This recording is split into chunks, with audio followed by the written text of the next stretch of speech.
Vendredi 25 avril 2025, Carla Bruni s'est confiée au sujet de sa vie amoureuse.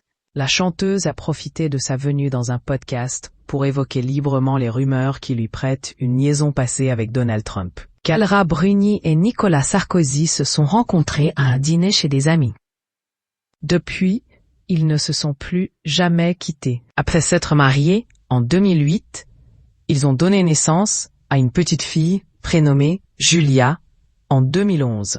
Si le couple a vécu un véritable coup de foudre, Nicolas Sarkozy semble avoir usé de quelques techniques de séduction pour charmer celle qui est finalement devenue sa femme. La légende dit même qu'il a mis 20 minutes à la faire craquer. Invité de Guillaume Play dans le podcast Légende, dimanche 17 novembre 2024, Nicolas Sarkozy s'est amusé de ce chiffre. Non. 20 minutes, c'est trop long. Nicolas Sarkozy s'est alors souvenu de cette époque si spéciale pour lui. Devenu président de la République quelques mois plus tôt, il avait divorcé au mois d'octobre de Cécilia Attias. Il n'avait jamais croisé Carla Bruni avant ce fameux dîner. Je n'avais jamais vu Carla avant. J'ai rencontré Carla le 13 novembre. Je suis rentré dans la pièce, j'ai regardé et elle a légèrement rougi. Et je suis parti avec elle du dîner. Après avoir adressé la parole à personne, et 2 mois et demi après, on était mariés. Des liaisons et des amitiés avant de vivre une longue histoire d'amour avec Nicolas Sarkozy. Carla Bruni a croisé la route d'autres hommes.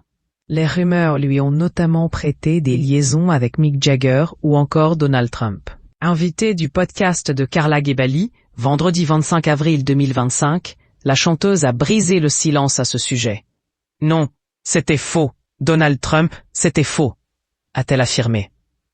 Pour ce qui est des autres potentielles liaisons, Carla Bruni choisit de rester discrète, préférant protéger ses maris, les liaisons, évidemment.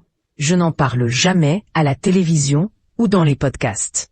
Et cela par tendresse pour mon amoureux. On s'est connus très tard, mon amoureux et moi. D'autant plus que la chanteuse avoue volontiers qu'elle a parfois gardé contact avec certains de ses ex-compagnons. On est très conscient d'avoir eu beaucoup de passé avant notre rencontre. Et on est très amis avec ce passé. Ça se trouve, je dîne et je mange avec mes liaisons, et lui aussi.